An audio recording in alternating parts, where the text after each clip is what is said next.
Ayo Ibu yang mengajukan pertanyaan boleh. Boleh Ibu pakai mikrofonnya? Silakan.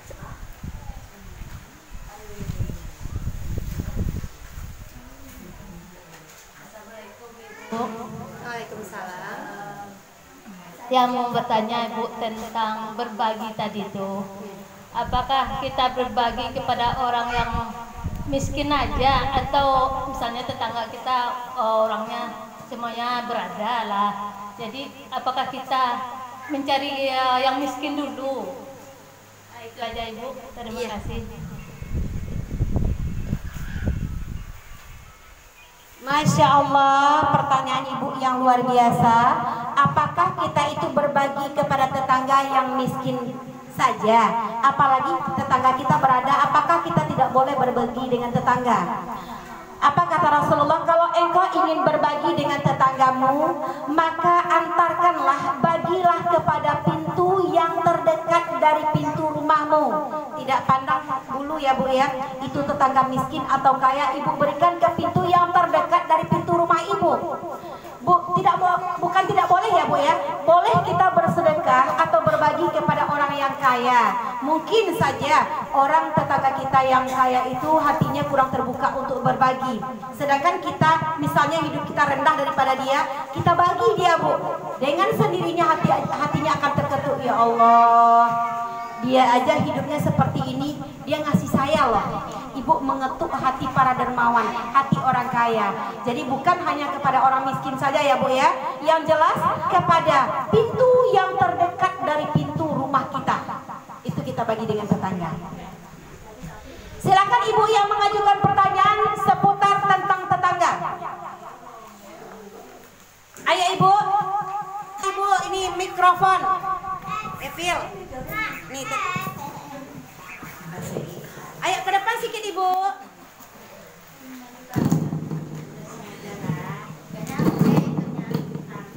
Nyampe.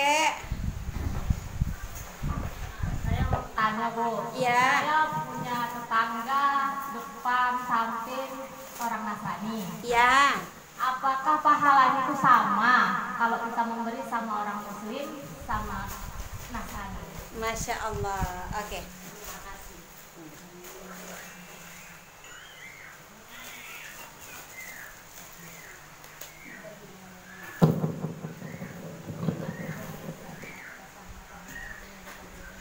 Ibu, tetangga kita ini kan tidak sama. Ada tetangga yang seiman dengan kita. Ada 3 macam jenis tetangga di sini. Ada tetangga yang seiman dengan kita. Ada tetangga yang tidak seiman dengan kita. Ada tetangga yang satu darah dengan kita, yaitu adik kita atau kakak kita. Kalau kita bertetangga dengan saudara kandung kita, itu kita mendapatkan 2 pahala Bu. Pahala bertetangga dan pahala bersaudara. Kalau kita bertetangga dengan orang Muslim, kita mendapatkan 2 pahala juga. Dan kalau kita bertetangga dengan orang Nasrani, kita mendapatkan 1 pahala.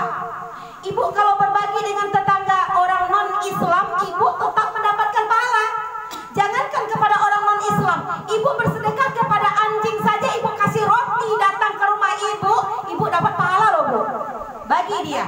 Bahkan di sini orang Islam, kita umat Islam itu mengatur tata cara kita hidup bertetangga dengan orang non-Muslim. Ketika Ibu memberikan kepada tetangga, yang pertama yang harus kita jaga, jangan pernah tawarkan agama kita kepadanya. Ayo masuk yuk ke agama saya, tidak boleh. Ibu boleh berdoa dalam hati, ya Allah, saya berbuat baik ya Allah, saya ingin memperlihatkan kalau Islam ini begini loh. Islam itu tidak membeda-bedakan orang. Tolong ya Allah, jangan engkau cabut nyawanya sebelum dia masuk Islam ya Allah. Ibu doa dalam hati sebelum mengasihi tetangga.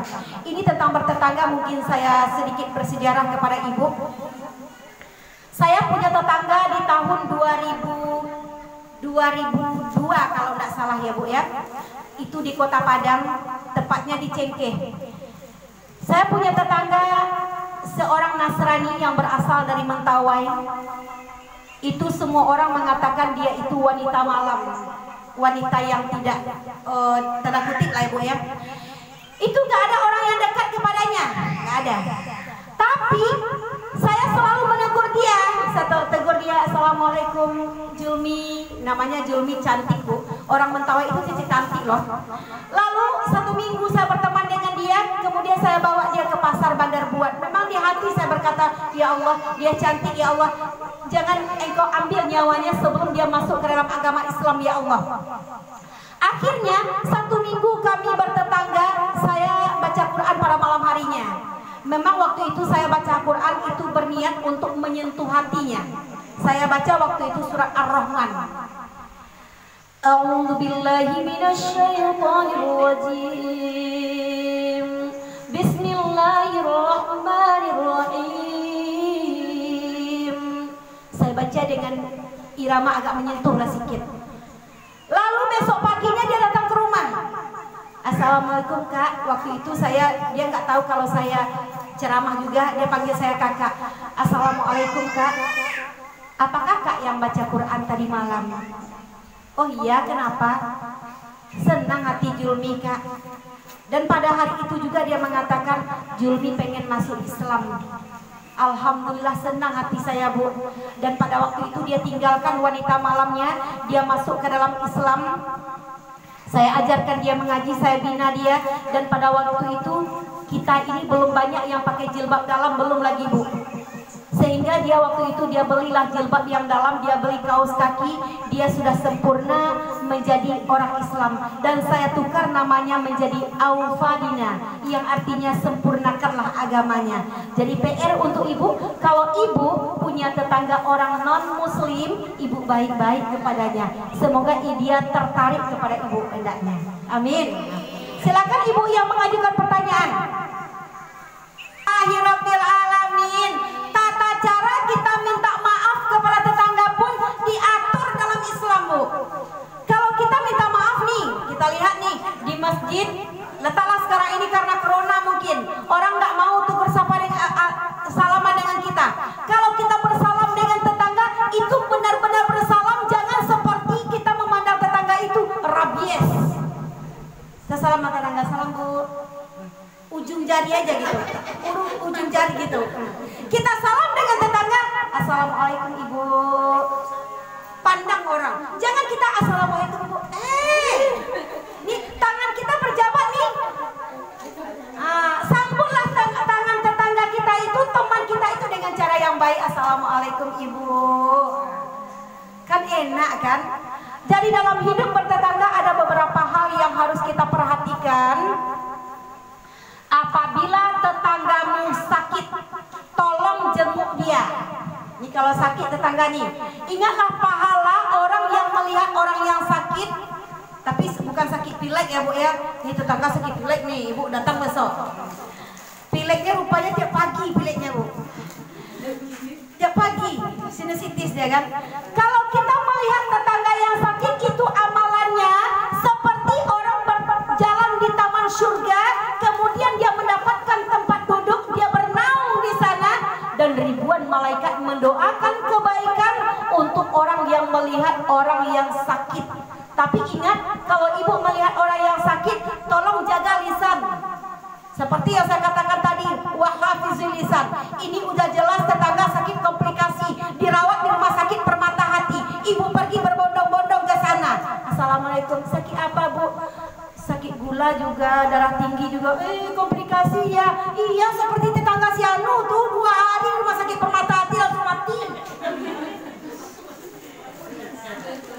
Ibu kasih semangat dong sama tetangga. Oh iya Ibu, insya Allah Ibu akan segera sehat. Banyak orang yang lebih parah dari sakit Ibu nih. Kan menyejukkan hati Ibu. Ibu bawa roti kaleng banyak, tetapi lisan kita itu kesini perginya nih. Ingat Bu, hutang emas dapat dibayar. Nggak tahun sekarang, tahun besok. Nggak kita yang bayar, anak kita bayar. Tapi ingat, kalau engkau lisan ini yang berhutang, itu akan selalu terngiang-ngiang sampai kapanpun. Makanya tolong jaga lisan kita. Silakan Ibu. Tunggu sebentar, nggak dengar nanti. Ini masuk Cipiwan. Silakan Ibu yang bertanya. Kalau kita berselisih-tahan dengan tetangga, tapi selisih tahan itu kita sudah menegur apa. Iya. Tapi sekali berkali kita menegur, Iya. tapi tidak ada jawaban dan dia tidak pernah menegur kita. Iya. Jadi sampai saat itu karena kita sudah 2-3 kali menegur, tidak ada jawabannya, kita langsung diam sampai saat sekarang. Itu bagaimana Bu? Oke ibu sayang, ayo.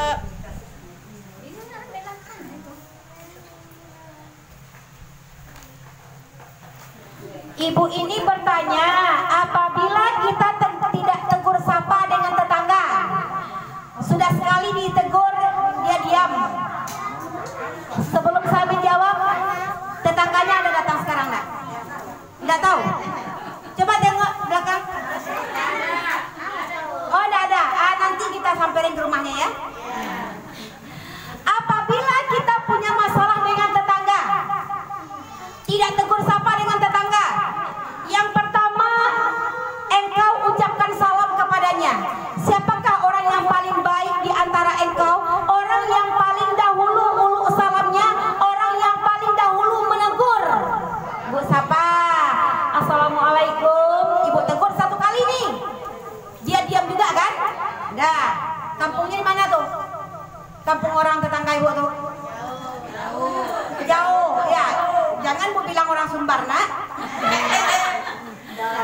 Oh enggak, kalau orang Sumbar baik semua bu. 1 kali kita tegur masih diam juga dia. 2 kali ibu tegur lagi, assalamualaikum, masih diam dia. 3 kali ibu tegur lagi, assalamualaikum, masih diam saja. Saya pesan kepada ibu, besok jangan ditegur lagi. Apa kata Rasulullah? Orang yang tak mau menjawab salam orang lain, maaf orang lain, berarti dia adalah orang-orang yang sombong. Dan apa kata Rasulullah? Sombong kepada orang yang sombong termasuk sedekah. Ibu nanti pulang bangga. Itu aja ibu. Emangnya di sini nih dia ada yang ada? Ya udah, ibu cukup 3 kali. Kemudian hijab ibu nggak ada lagi, amalan ibu sudah sampai kepada Allah, tinggal dia saja lagi. Kadang kita nih aneh bu, orang minta maaf sama kita nih, maaf ya bu ya, kan? Dia salah kan? Dia datang kemarin minta maaf sama saya, ketahuan tuh. Padahal kita nggak tahu bu, orang yang paling baik di antara engkau adalah orang yang paling dahulu ulu salam, yang paling dahulu menyapa. Itulah orang yang paling baik di antara kita. Jadi ibu, kalau ada tidak tegur sapa dengan ibu, no comment besok lagi. Oke bu, silakan yang mau. Nah, jadi menjelang menyambut bulan suci Ramadan ini, yang pertama minta maaflah kita kepada tetangga. Minta maaf tetangga dulu. Jangan ibu berat hati minta maaf sama tetangga, siapapun itu orangnya. Insya Allah ibu tidak akan dimakan sampai di rumahnya. Jangan takut ibu, minta maaf ya bu ya. Kemudian jangan lupa minta maaf kepada suami. Kadang kita ini lupa minta maaf kepada suami. Ke dunia maya udah minta maaf nih. Coba saya tanya kepada ibu nih, ibu dalam 1 bulan setiap tanggal berapa bersalaman dengan suami? Dalam 1 tahun berapa kali salaman dengan suami? Ada yang 2 kali, Idul Fitri, Idul Adha. Bersalaman apa bu? Bersalaman, alhamdulillah pantasnya ibu cantik. Orang yang rajin mencium tangan suami, minta maaf sama suami, itu wajahnya awet muda. Jadi ibu nanti sampai di rumah cari suami, salam sama suami. Nah, nanti lagi maghrib cium tangan suami, bangun tidur cium tangan suami. Ya kata suami, nggak lama lagi kata-kata. Tahu aja ibu kan? Dosa kita apa bu? Apa katanya bu? Abi ube kayaknya. Oh masya Allah ibu nih lagi. Nah jadi habis obatnya, iyalah suamiku adalah obatnya. Nah ibu jawab kayak gitu. Yang paling banyak salah kita kepada suami ini adalah dari segi lisan kita nih bu. Betul enggak? Istri-istri yang cerewet, seperti yang saya tanyakan tadi, istri yang cerewet dalam rumah tangganya. Ada suatu sejarah di zaman Rasulullah SAW, seorang istri yang cerewet dia. Saking cerewetnya istrinya tadi, dia ikatnya istrinya oleh suaminya, lalu dimasukkan istrinya itu ke dalam sumur tua yang ada di belakang rumahnya. Untung aja suami tak dengar. Lalu setelah berapa lama keluarlah setan dari dalam sumur tua tersebut, dan Rasulullah melihat setan tersebut. Bertanya Rasulullah, wahai setan, kenapa sampai engkau keluar dari dalam sumur tua ini, wahai setan? Apa jawab setan? Saking cerewetnya wanita dalam sumur tua tersebut, ya Rasul, sampai membiru dan membengkak telinga saya, ya Rasul. Bayangkan Bu, setan saja bengkak telinganya mendengar awak cerewet. Kira-kira Bu, suami tidak bengkak tuh? Ibu udah pernah diikat oleh suami? Belum, berarti ibu belum cerewet. Jadi kurang-kurangi cerewet, kemudian tingkatkan rasa syukur kita kepada suami. Tingkatkan rasa syukur kita kepada suami. Ibu kalau dikasih uang sedikit oleh suami, ibu bilang apa, Bu? Alhamdulillah. Kalau di rumah, tambah piti balanjoda, apa dibeli segala mahada. Kalau ibu dikasih uang sedikit oleh suami 50.000, ibu dikasih uang oleh suami 30.000 atau berapalah, ibu syukuri, alhamdulillah. Melihat ibu bersyukur itu, Bu, ya. Nah, nantilah insya Allah aku kasih 200.000 lagi. La in syakartum la azidannakum wa la in kafartum inna azabi lasyadid. Allah saja kalau engkau bersyukur kepadaku, kata Allah, akan kutambah nikmat kepadamu. Tapi ingatlah, apabila engkau kufur, maka tunggulah, sesungguhnya azabku sangatlah pedih. Jadi ibu-ibu, tolong tingkatkan rasa syukur kita kepada suami. Hargai suami. Suami ini ingin dimengerti loh, Bu. Suami ini kalau kita menurut apanya ya, Bu, ya, antara suami dan istri itu yang banyak egois siapa? Hah? Istri egois. Ada juga suami yang egois. Jadi di sini ini dalam rumah tangga itu kita saling-saling mengalah, saling-saling menghargai. Apalagi umur udah lewat dari 40 tahun, kita harus dimengerti dan kita saling pengertian di dalam rumah tangga. Maka terciptalah bertetangga yang baik, berumah tangga yang baik. Silakan Ibu yang bertanya lagi lewat di belakang. Kemudian yang ketiga, minta maaflah engkau kepada kedua orang tuamu. Kita lupa minta maaf sama orang tua, Bu. Sama orang lain kita udah maaf-maafan, dan kita lupa minta redo kepada kedua orang tua. Mudah-mudahan bulan Ramadan ini kita mendapatkan keberkahan yang luar biasa dan corona cepat berlalu hendaknya. Amin. Merubah diri. 11 bulan lamanya kita mengotori buku amal kita di hadapan Allah. 1 bulan kita untuk membersihkannya. Dan Allah panggil kita di dalam Al-Quran. A'udzubillahi minasyaitonirrajim. Bismillahirrahmanirrahim. Ya ayyuhalladzina amanu tubu ilallahi taubatan nasuha. Hai orang-orang yang beriman, tobatlah engkau kepadaku dengan tobat yang sebenar-benar bertobat. Gunakanlah Ramadan besok ini sebagai bulan ampunan dan kasih sayang bagi diri kita pribadi masing-masing. Dan jadikanlah rumah tangga kita rumah tangga yang sakinah, mawaddah, warahmah. Masa yang lalu biarlah berlalu, kalau ada yang jeleknya dibuang, kalau ada yang baiknya dipertahankan. Ya, Bu?